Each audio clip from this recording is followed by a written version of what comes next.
Dapat Anda saksikan grafis di layar televisi Anda pemirsa, di mana minyak WTI melemah di 0,51% di level 58,03 dolar Amerika per barel. Nikel menguat di 1,99% di level 17.547 dolar Amerika per metrik ton.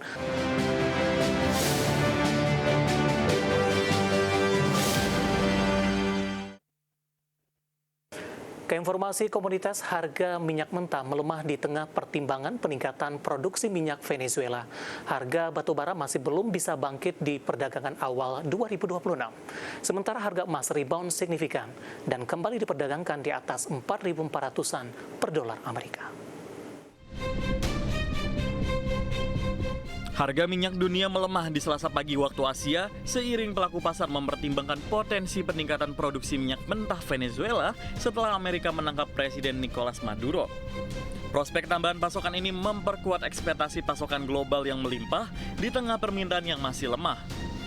Melansir Reuters, harga Brent turun 0,2% ke level 61,62 dolar Amerika per barel. Sementara minyak mentah WTI Amerika melemah 0,3% ke level 58,15 dolar Amerika per barel. Harga batu bara juga belum membaik di awal 2026 dan memperpanjang tren negatif dengan melemah 1,4% di 2 hari terakhir. Merujuk Refinitiv, harga batu bara di Senin waktu setempat ditutup di level 104,85 dolar Amerika, turun 0,62%. Harga batu bara terus melandai di kabar negatif impor batu bara India terus mengalami penurunan. Diketahui India merupakan importir batu bara laut terbesar kedua di dunia setelah Cina dengan pangsa sekitar 18,2% dari pasar batu bara laut global di 2025. Harga emas melesat mencapai level tertinggi dalam 1 minggu setelah serangan Amerika Serikat di Venezuela meningkatkan permintaan aset safe haven.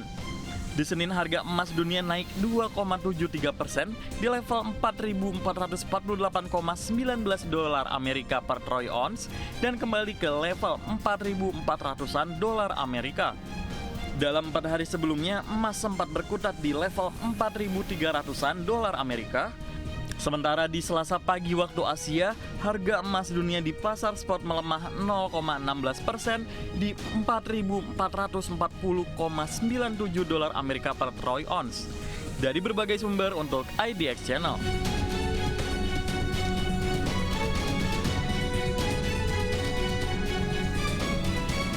Dan seperti apa update terkini pergerakan harga sejumlah komoditas yang berhasil dihimpun oleh tim redaksi kami sampai dengan sore hari ini waktu Indonesia Barat.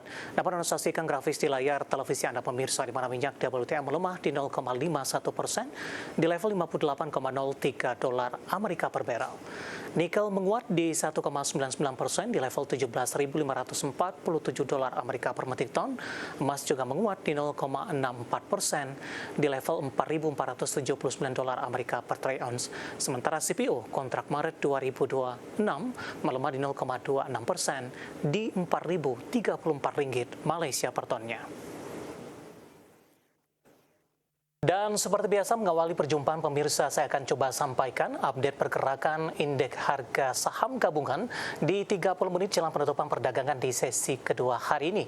Laju penguatan signifikan masih terus berlanjut di 30 menit jelang penutupan, di mana posisi saat ini indeks harga saham gabungan menguat di 0,76% dan diperdagangkan di level 8.924,128. Di mana secara intraday di sepanjang perdagangan hari ini indeks harga saham gabungan lebih cenderung sedikit fluktuatif pemirsa, di mana dibuka di zona hijau pada pagi tadi di 8.890,721, kemudian mengalami penguatan. Posisi ini tidak berlangsung lama, indeks harga saham gabungan sempat berbalik ke zona merah dengan menyentuh level intraday terendah di sepanjang hari ini di 8.839,012. Pasca menyentuh ke level ini, indeks harga saham gabungan berbalik menguat, bahkan penguatan signifikan terjadi di perdagangan di sesi kedua dengan intraday tertinggi di 8.930,725. Beberapa saham yang hari ini menjadi penopang penguatan indeks harga saham gabungan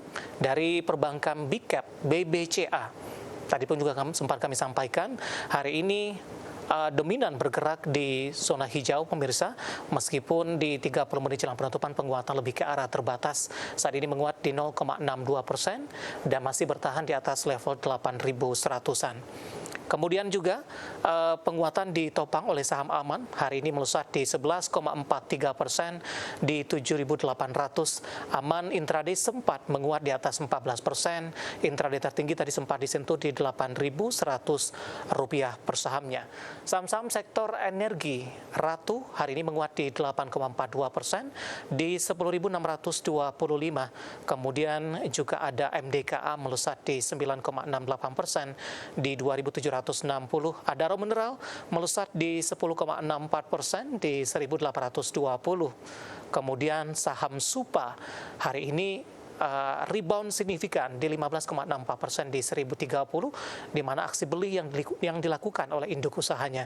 Kemudian saham-saham yang hari ini menjadi pemerat pemirsa, di Telkom melemah di 1,40% di 3.530, KLBF hari ini juga melemah di 2,45%. Kemudian dari grup Prayogo Pangestu, saham yang memiliki kapitalisasi terbesar di Rp1.277,66 triliun, hari ini juga ikut menjadi pemberat, melemah di 0,78% di Rp9.575 per sahamnya.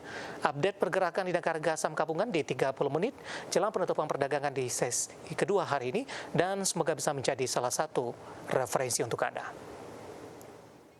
Beralih ke informasi indikator perdagangan lainnya pemirsa, di mana nilai tukar rupiah kembali cenderung tertekan di tengah dinamika dolar Amerika yang cenderung bergerak fluktuatif.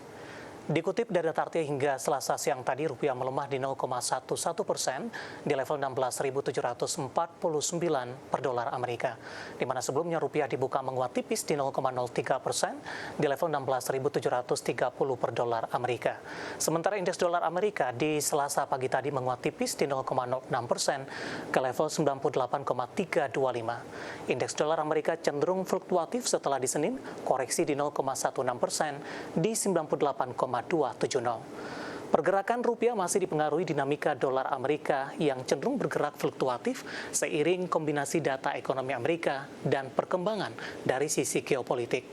Sementara dari sisi fundamental, dolar Amerika Serikat sempat melemah setelah rilis data indeks manufaktur ISM Amerika di Desember kembali menunjukkan kontraksi. Kondisi ini memicu kekhawatiran pasar terhadap ketahanan aktivitas industri Amerika dan menekan permintaan terhadap dolar. Kita akan update pemirsa seperti apa pergerakan nilai tukar rupiah terhadap sejumlah mata uang utama berikut ini.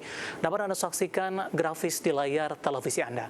Pergerakan nilai tukar rupiah terhadap dolar Amerika Serikat di 16.753 rupiah, kemudian terhadap euro di 19.571 rupiah, pound sterling di 22.732 rupiah, kemudian terhadap yen Jepang di 107,21 rupiah.